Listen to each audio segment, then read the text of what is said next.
Hello, my name is Patrick Rocks, and this is my project for music psychology. My topic is the science of practice, what music educators need to know. So, to begin, I'd like to state the purpose of this literature review, as well as the statement of the problem that I see. So, as music educators, we understand we all know that practice is an essential part of building musical skill and musical ability, both in terms of motor skill, the physical aspect of music making, and the cognitive skill, kind of the thinking music, the theory. Um, Practice itself is a really individual activity. It's one that students need to develop on their own, and one that, as teachers, we don't necessarily know how they're doing it. In fact, we can't really assess practice um, in the way that we could other skills, because we're really basing our interpretation of their practice on the outcome of that practice, which is musical achievement. So unless we're in the room watching them practice, we don't know what skills they're using, what strategies they're using, which makes it really, really difficult for teachers to know how to support students in developing their practice skills. And so the purpose of this literature review here is to inform music educators about what science has to tell us about practice and how we can use these findings to help our students achieve their musical goals. So a good place to start with understanding practice is to look at how professionals practice. So Duke in 2009 conducted a study on 17 advanced pianists. They were given three measures of a Shostakovich piano concerto and told to practice it until they felt that they could play it at tempo. Um, During the time they were practicing, the researchers observed their practice and made note of the different strategies they used. At the time that the participant felt that they had accomplished their goal, that they could play the music at tempo, they returned their music and were told not to practice again until the next day. 24 hours later, they came back and they performed that piece for the judges, um, and their performance was rated and scored. And so it was found that the top three performers used some of the same techniques in their practice.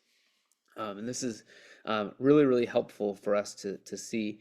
Um, Now, these are piano students, but these skills can be applied to many different instruments. So um, these performers all began practicing with musical inflection very early on in their practice.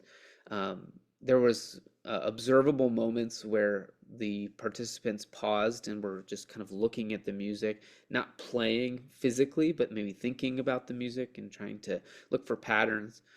Um, these participants avoided errors as much as possible by stopping their playing when they were anticipating an error to happen. And if an error did happen, they fixed it nearly instantaneously. And they would kind of go over it until they felt like they had it correct. They used different tempos in their practice, and finally, once they had the passage learned, they repeated it as many times as they could until they felt like they had it. And that's a really important part. One of the takeaways from this study was that uh, an important element of music achievement is the percentage of correct trials. Um, so, kind of in contrast, the group, the bottom performers in this study, um, there were some important findings that came from that, looking at what those participants did. And so it was discovered that the amount of time that the participants used was not related to improved musical achievement. The number of practice trials they did on the piece didn't matter either.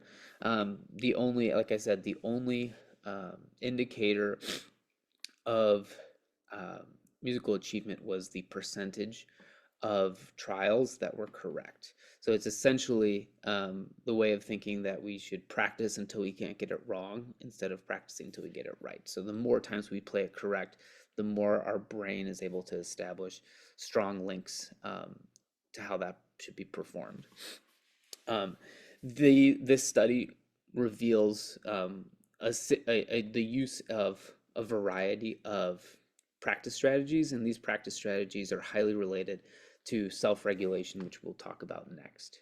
So self-regulation um, is very highly related to performance achievement, and that's been found in many studies. Um, According to Bonville, Rusi, and Beauford, self-regulation is active metacognitive, motivational, cognitive, and behavioral participation in one's own learning. Put into a chart, this is um, from McPherson and Zimmerman. This was cited in the Bartolome article. But Zimmerman found or identified 6 components of self-regulation, including motive, method, time, behavior, physical environment, and social factors. And we will touch on all of those in some capacity over the next few slides. So studies have been done to try and understand what strategies students are using in their practice and trying to determine if these are self-regulated strategies or not. And the good news is that there are some studies that have found that students of all ages are able to demonstrate self-regulated behavior. So in this article, Barry and MacArthur, they interviewed 94 private music teachers and asked them what strategies they recommend to their students to use. The top 4 responses were encouraging students to practice slowly at first, to mark their music with pencil, analyze their music before playing, and setting goals for their practice. Some of these goals can be seen in the Bartolome article, which looked at 3 advanced recorder students who happened to be in the 3rd grade. And they found that these students set goals for their practice. They used what's called an aural model, so they would sing or they could recognize wrong notes because they knew what the song was supposed to sound like. They use short practice sessions instead of long practice sessions, which has been found in the research to be a good self-regulated strategy for improving musical skill. Interestingly, these students also engaged in improvisatory behavior, which seems to suggest that there was some element of enjoyment or fun involved in their practice. And they also were able to identify areas where they were struggling and kind of repeat those and work on those sections before moving on. In the Barry 1992 article, 55 brass and woodwind students in the 7th through 10th grade were split into 2 different practice groups. One was called free practice, where they were given a etude to work on and told to work on it however they wanted to for 10 minutes. The other half of the group went to a structured practice session where an instructor led them through a structured practice routine, which included metronome, tapping rhythm with a pencil before playing it, marking in accidentals, key signature notes, things like that. And we'll talk about the results of that test later, but the students in the structured group far outperformed the students in the free practice group, which suggests again that self-regulated strategies or having a variety of strategies that you can use in your practice is related to higher musical performance. It is important to note, though, that in studies that have looked at self-regulated behavior, use of metronome, singing, or aural models, recording or listening to performances of other people were some of the least used methods, even though they have been related to high performance. So that's just an interesting thing to note. The good thing is that self-regulation appears to be a skill that can be developed, although it does seem to take a long time. So in the McPherson and Renwick study, it was a longitudinal study on 7 piano students, and a practice that is considered a low self-regulatory skill is starting at the beginning of a piece and playing it straight through without addressing any errors. And that practice was found in these students 90% of the time that they were playing. And after 3 years of the study, it was in the same kind of range that was a regular practice they were using. So it seems that while we can make improvements in self-regulation, it is a slow process. So that's important for educators to note that it's not going to be fixed overnight, although students can develop in this area. Um, as they're taught. So student awareness and use of self-regulatory practice strategies can increase as a result of instruction.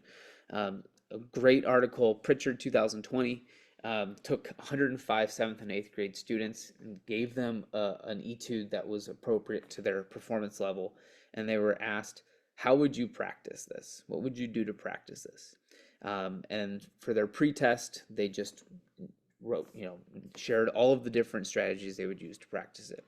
For the next 3 weeks, half the group was pulled out of the warm-up section of class to take a 10-minute practice instruction intervention. And then after that intervention, they gave a post-test, which was essentially the same question. How would you practice this? And this is a little breakdown of how that what strategies these students were indicated. So if you look at pre-test scores between the control group and the practice group, you'll notice that the majority of students cited repetition as a practice strategy, or playing from the beginning of the piece to the end as a practice strategy, and that there was no real difference between the control group and the music practice group for the pretest. But then if you look at the post-test, the students in the music practice group really increase in the diversity of strategies they considered using as a result of being instructed on these strategies. And so this suggests that even in 3 weeks of just learning about different ways you can practice music, students can interpret and potentially even be able to apply some of these strategies. Another really promising thing that's been found in the research is that students, once they start using some of these self-regulated practice strategies, they can actually feel themselves getting better. DaCosta 1999 took 28 instrumental students between ages 10 and 16, and they had them participate in a 5-week structured practice intervention where they were asked to either use practice sheet A or practice sheet B. And I have images of both of those. We'll look at those in a minute. But practice sheet B really enforced this idea of using a variety of musical practice strategies, with an important note that you would try 4 different strategies, and then at the end of that, on the 5th trial of whatever you were working on, you were asked to try to memorize it. And if you didn't have it from memory, you would try another 4 strategies. And what was found in the study is that most students preferred the practice sheet that encouraged a variety and even choice in their practice. 79% of the students felt that they had learned a new practice strategy as a result of this intervention. 57% indicated that they enjoyed their practice more than they had before. And probably the most important here is that 61% of the students could notice a difference in their playing as a result of participating in the study. So this is just a diagram of what these 2 practice sheets looked like. Practice sheet A really is just about repetition, uses this visual of bananas, and asks students to kind of highlight them every time they do a repetition of a certain musical excerpt. But then if you look at practice sheet B, you can see that students are given a variety of choices, and they were asked to try 4 of them, and then again on their 5th repetition, try to memorize it. And again, the majority of students felt that practice B sheet helped them more, and they enjoyed playing from that sheet more. So in addition to self-regulation, motivation is a really important aspect of practice as well. It's been found that motivation and self-regulation are 2 separate domains that impact practice in a different way. Austin and Berg took 224 6th grade instrumentalists, and they gave them a questionnaire, and it was found that there was not a correlation between motivation and self-regulation. So what that means is that you could have a student that's really, really motivated to get better at their instrument, but they just don't have the self-regulation skills yet. And on the other hand, you could have a student that has really high self-regulation skills, maybe even in other classes like math or science, but they're just not really motivated to practice. They don't see the value in improving on their instrument. McPherson and Renwick, the study of the piano students, the longitudinal study, found that students who were motivated by external factors such as sociability were less likely to use a variety of practice strategies than the students who had a little bit more of an intrinsic motivation. Um, Hallam, 2013, found that in young musicians, the degree to which a student enjoyed a musical activity was not related to music achievement. So, enjoyment, maybe it is motivating, but again, if you're not using proper practice strategies, you don't have self-regulation. It's kind of moot. Motivation is certainly an important aspect, but um, certainly I think the research has shown that self-regulation in coordination with motivation is really, really important. And then in the Bonville-Russi-Beaufort study, it's really important that students perceive their own abilities uh, as positive. So if a student has a low sense of their musical ability, their motivation to practice and their performance usually diminishes.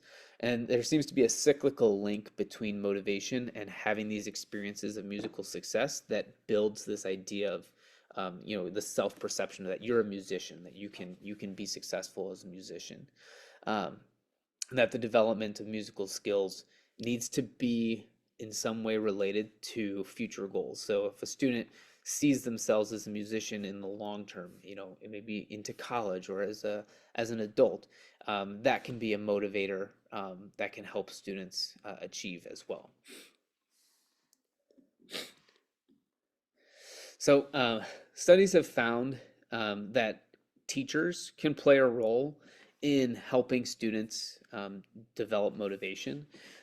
This study from 2004, Chia Batari um, sent a questionnaire to 19 high school band directors and their students, and they found that teachers cited these strategies or instructor behaviors as being the most motivating to their students.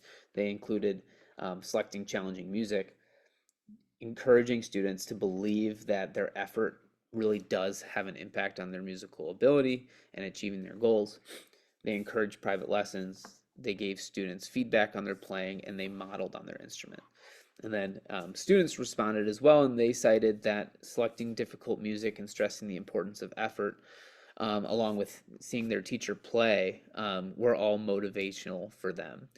Interestingly, the least effective strategies for motivating this group of student was the teacher losing their temper, and I think that's good. It's good for us to see as educators that we might feel like that's moving the needle, but the research here is showing that getting mad at students is not really gonna push students in the right direction. And interestingly, students also indicated that involving parents in the conversation about practice was not motivational or helpful to them. So practice time and effort increases when students are being assessed. Another motivator for students appears to be just a grade associated with their performance. Hallam 2013 interviewed or analyzed questionnaire results from 163 music program students, and these students reported that they spent more time practicing and spent more focused time when it was coming up to an examination. Similarly, Hallam also found that in a group of youth orchestra students, um, that practice time increased for the students who received the highest marks on their examination. But interestingly, the students who just simply passed their examination spent the least amount of time practicing, which is kind of interesting. So it seems to maybe suggest that just getting a passing grade is not motivating for students to practice. All of this should be under the caveat, going back to the Duke finding, that practice time is not a predictor of musical achievement. Although I think we would all say that we want our students to spend as much time playing their instrument as possible. It's just important to note here that it's not been found that just practice time alone is beneficial to improving musically. So just a quick note on supervision. So it's been found in the research that supervised practice is very beneficial.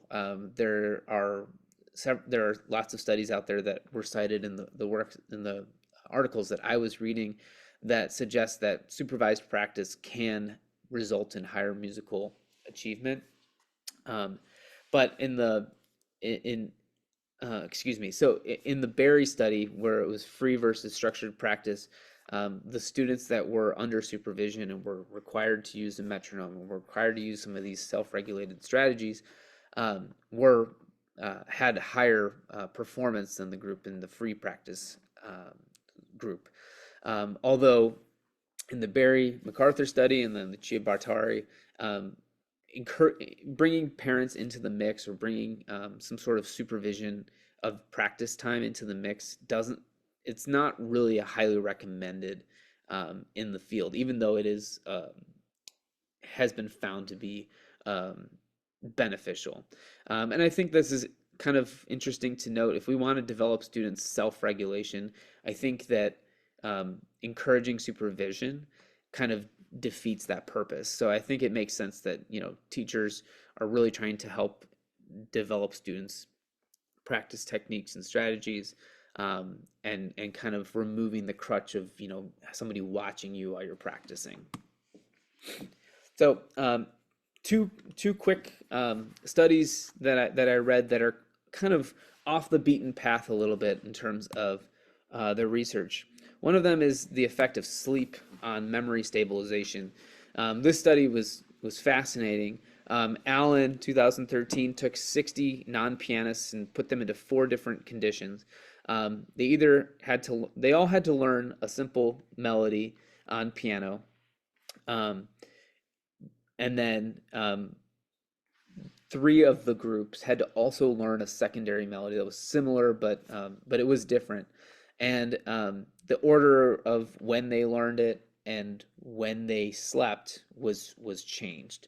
And the thing that was really interesting was that the group that only learned melody A and had a night of sleep, when they performed that melody again in the morning, sleep accounted for an 11% increase in speed and note accuracy. It's really interesting. But in the groups where a secondary melody was involved, it seems that having 2 activities or 2 skills that you're trying to learn at the same time negates the effect of the overnight sleep. So here's just a quick look at the graph that Allen included. So you can see that the group that only learned melody A, slept, and then performed it again, performed faster and more accurately. And all the groups that learned that secondary melody, while they all did see improvements, the stabilization over nighttime did hold in most cases, but it didn't account for any improvement in skill. Another area, again, that's kind of new to the research on practice is this idea of mental practice, which essentially is studying the music without physically touching the instrument or getting like an oral feedback from the instrument. So Iorio in 2021 took 29 professional classical guitarists and split them into 2 groups. They were given an etude. One group was told to only do physical practice, and one group was told to do a combination of physical and mental practice. And they were assessed on note accuracy of their performance, as well as a notation of the music they had learned. And they found that notation and performance accuracy improved in the group that also included um, mental practice. It should be noted that mental practice by itself has not been found to be related to improvement in um, performance, but mental practice in concert with physical practice has been found to increase um, both memory, uh, notation wise, as well as the performance. This is just a quick graph from the study that shows that even after, so it was a 7 day trial, and then they came back 10 days afterwards, and even after the post test, the group that had the mental practice still were showing signs that it was a beneficial intervention. So mental practice, kind of an interesting new um, strategy that can be used. It should be noted though that in the Barry MacArthur article, where private teachers were interviewed about their recommendations for students, less than 20% of private instructors had encouraged their students to use this strategy. So even though there's evidence in the literature that it's effective, teachers aren't very aware of it, and maybe aren't encouraging students to use this strategy. So to kind of close, um, these are some implications and recommendations from the research that I've done here. So one is that practice is a really complex behavior. Um, Simply telling kids to go practice is not going to be an effective way to help them develop the skill, because it is related to self-regulatory skills, it's related to their motivation, and it's related to their self-perception as a musician and their future goals.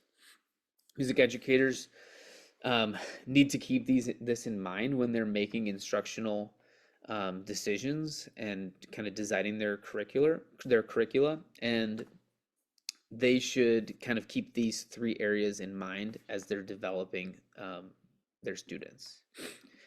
And so the key takeaways and action steps for music educators is that they should understand that um, for students to improve their practice quality, we need to be helping them improve their self-regulated behavior. The good thing is that self-regulation can be improved, that if it is intentionally instructed upon. And so this means that we need to be modeling a variety of strategies in our classroom and talking to our students about when are appropriate times to use certain strategies in their own practice. And then we need to give them a resource, maybe a practice sheet that lists a number of strategies, and the different ways that students can use those in their own practice. Again, the research shows that if students feel like they have options and they um, are given some guidance in their practice, they can really quickly see improvements in their own playing. Also, it's important to remember the impact of motivation, and that choosing music that's going to challenge students and holding them accountable to that in the form of assessment and giving them feedback are both found in the literature to be motivators for students. So that's a really important thing to keep in mind when we're selecting music, and we're kind of thinking about how we can encourage our students. And finally, um, we need to remember that students need to be encouraged to set musical goals for their practice and not just time goals. The research is very clear. Um, just spending time practicing is not going to be related to improvement in musical achievement. Practice time needs to be goal oriented, and as teachers, we need to help our students set reasonable goals for their practice time. Not saying let's practice for 30 minutes tonight. It's let's practice this skill. Let's use these strategies so that tomorrow we can hear this sound better. I hope that this is helpful. There's a lot of research out there. and uh, hopefully this gives all of our music educators a little bit more knowledge of kind of the aspects at play in practice. Thank you.